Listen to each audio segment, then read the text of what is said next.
Hi friends, I hope everyone's doing well. Welcome to another monoprinting tutorial video. I'll link the other videos in this series in the description area if you haven't watched them and want to take a look. In this video, I'm sharing two techniques. First, how to monoprint on top of a collage, and the second is magazine image transfer. The first technique I've used in my art practice. The second technique I haven't because I typically use either painted papers I make myself or non-representational ephemera. I would like to experiment with magazine image transfer papers to see if it's something I can incorporate in my art practice. I'll be showing simple examples of each technique. Let's get started with monoprinting on top of collages. I'll be using this 8" by 10" gel plate for this art session. This first collage is approximately 7.5 by 9 inches. It's a bit smaller than the gel plate. It's a good size to start with if you're trying this technique for the first time. The collage design is very simple. It's made with monoprinted papers. There isn't much contrast or depth. It's a perfect collage for this type of technique. These are the paper shapes that I'll be using as the mask, meaning everywhere they're placed on the gel plate, paint will not transfer onto the collage. Each one has an organic shape that I think will work well with the original collage. These are the paints I picked for this collage. There's Liquitex Basic Acrylic Paint in Dioxazine Purple, Blick's Matte Acrylic Paint in Violet Deep. I'm looking to achieve a color that's in between these two purples.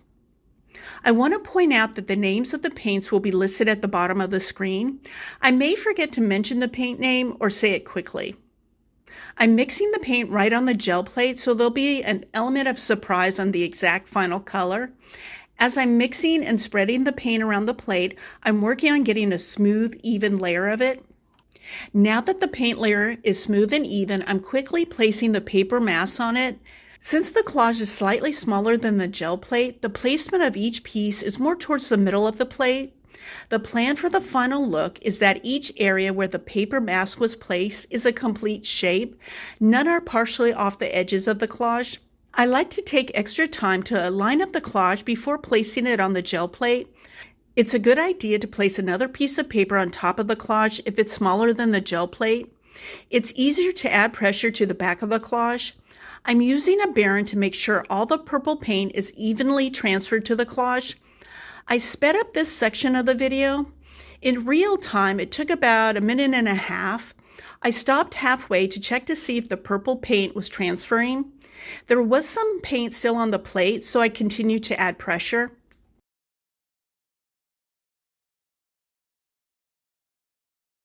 Here is the finished collage. The purple paint is smooth and even. There's one area on the left side in the middle where the collage was under the paper mask shape that is slightly cut off, but I'm okay with that. Let's go on to the next one. This collage is the same size as the previous one. Once again, I'm using monoprinted papers that don't have much contrast, mostly light to mid-tone values. The paper mask shapes are different, still geometric shapes, but I cut them a bit bigger. I don't want to be too concerned about lining up the collage on the gel plate. To be specific, the shapes are a bit longer. Here are the paints that I pulled, Baltic Blue and Teal Green. The paint layer will have a slight ombre look to it. I'm placing Baltic Blue at the top and bottom of the plate and Teal Green in the middle. I'm using a narrow brayer to smooth out the paint.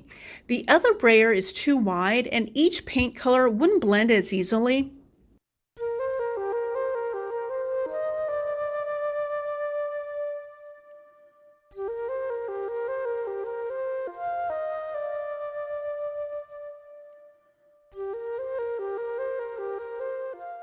I moved the collage closer to the gel plate as a guide in a way for the placement of this one shape. It was the only one that I was concerned that it may not be in the right place. I like to lightly tap each one to secure it to the gel plate once it's in place, just to make sure it doesn't move.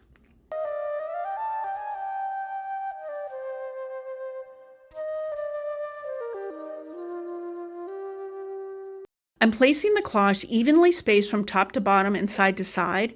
You can see the extra length of each shape peeping out. It would be okay if I did place the collage slightly off center as well. Again, I'm using another piece of paper on top of the collage when adding pressure for the transfer of paint.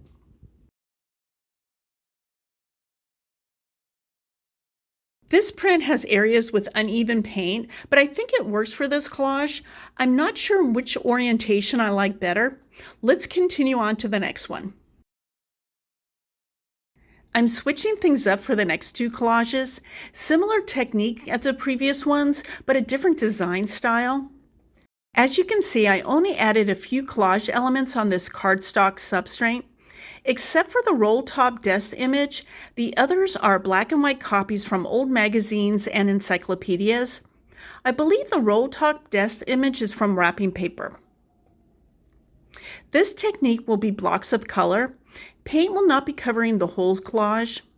I'm applying a small amount of the red paint on the gel plate in only one section, large enough for the block of color. I'm still aiming for a smooth, even paint surface, but more of a thin layer of paint. You'll still be able to see the collage elements under the monoprinted paint sections. I'm creating a line pattern with this plastic fork. The lines are not perfectly straight. I like the look of freehand lines and shapes. To get a good block of this red paint, I'm placing papers on two sides.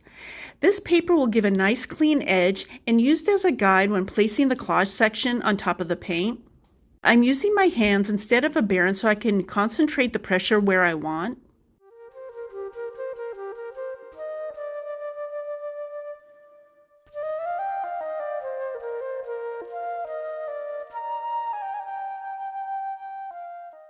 This is a good clean print. As you can see, this technique is a very different look than the previous one. I'm going to continue working on adding blocks of color to this collage. I'll add some background music as you watch me finish it.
Here's the finished simple collage. It has a light feel to it. You can certainly add more layers of these blocks of colors. Let's do another one, but slightly different. This next collage has elements with torn edges. There's still white substrate showing in areas. This time, instead of straight edge blocks of color, they'll have uneven edges. I'm moving the paint around the general area of the block of color in a more free-form manner. You can see the edges of the paint are fanning out and uneven. I'm using a cotton swab to make small, uneven circles. I'm leaning into the uneven free-form design. Some of the circles are partially off the painted area. This will yield a similar look as the torn edge paper elements. I want this painted area near the top edge of the collage. I'm not too concerned about the exact placement. I'm still using a good amount of pressure on the backside of the collage so the paint image will transfer. You can see with this first block of paint that the image fits this style of collage. I'll be adding 2 more of these painted images.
I realize this painted area is too wide. I'm using a piece of paper as a guide to place the collage against. The image will still have an uneven freeform edge.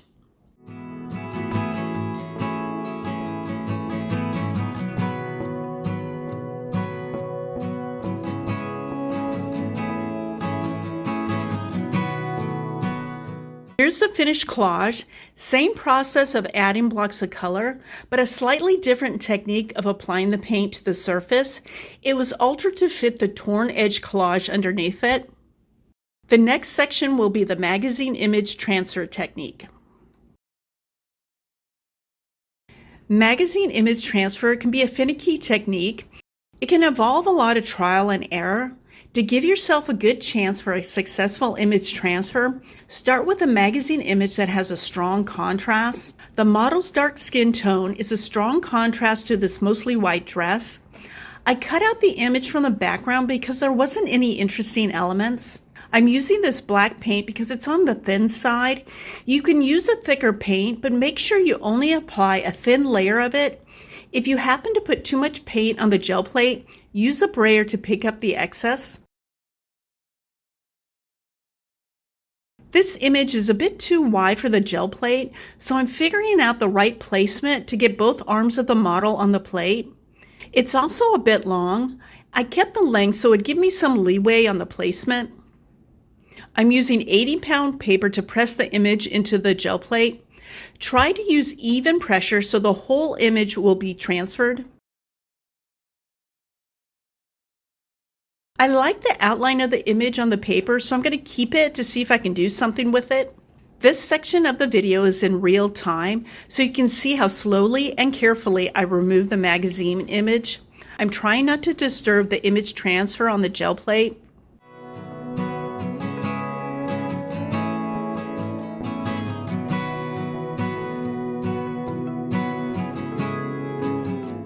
I'm happy with the results. There are a few areas that didn't transfer clearly, like in this hand and this area in the face.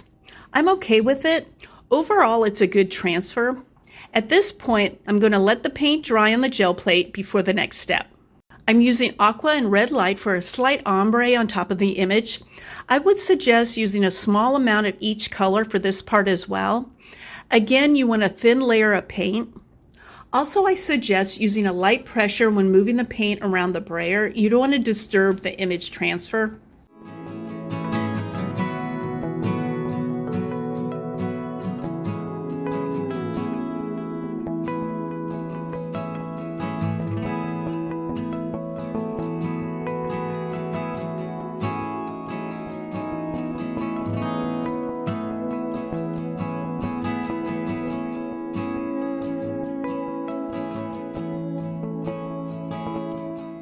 I'm using more of the 80-pound paper to transfer the image from the gel plate. I'm moving my hands over the whole surface, making sure there aren't any wrinkles or air pockets, along with making sure the whole painted surface will transfer onto the paper.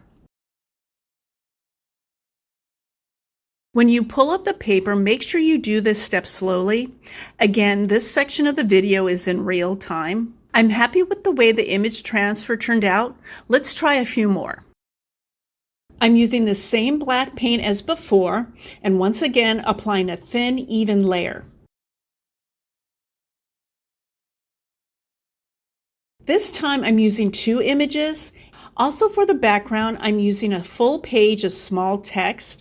This text image will contrast nicely with the image of the model. I'm placing the image of the model at the bottom of the gel plate. I don't want the image to look like it's floating, more like she's continuing off the page. There isn't a need for another piece of paper on top of the magazine images because the text page covers the whole gel plate. Using this large page, I do my best to smooth out any wrinkles or air pockets. I want the whole text page that's touching the black paint to transfer, or as best as possible. All in all, it's a good transfer. There's definitely enough contrast in the image of the model. It's a clean transfer. The text page transfer is okay. You can see some smudge of black paint at the very top, but I'm okay with it because overall it's a good transfer. I decided to only use one paint color for this print. It would look great with multiple colors, but for this example, one color will work fine. The whole image is very interesting on its own. This time I'm trying a very thin coat of paint to see how it would transfer the image to the paper. I'm using a Baron because of the thin coat of paint. It helps to apply a heavier pressure to the paper and the gel plate.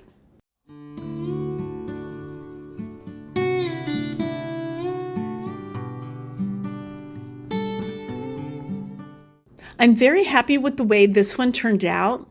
This brand of primary red is on the pinker side. It pairs nicely with the black print image. Let's make one more. This time I'm using these bold letters. This image transfer is more in keeping with my typical art style. I'm excited to see how this one turns out. I'm using the same black paint as before.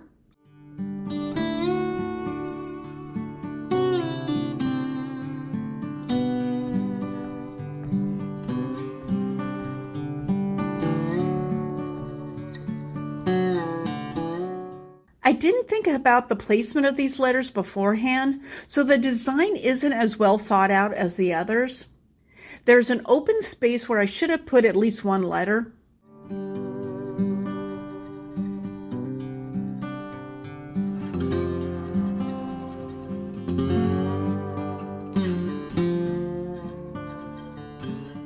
Some of the letters didn't transfer as even and dark as it could have been, but I like the worn look. I'm also okay with the very thin line around the letters caused by the edge of the papers. It adds another element to the design. I'm painting another subtle ombre using aqua and blue violet light. I applied too much paint. You'll see in a minute that I'm using a brayer to pick up some of the paint and wipe it on a scrap piece of paper.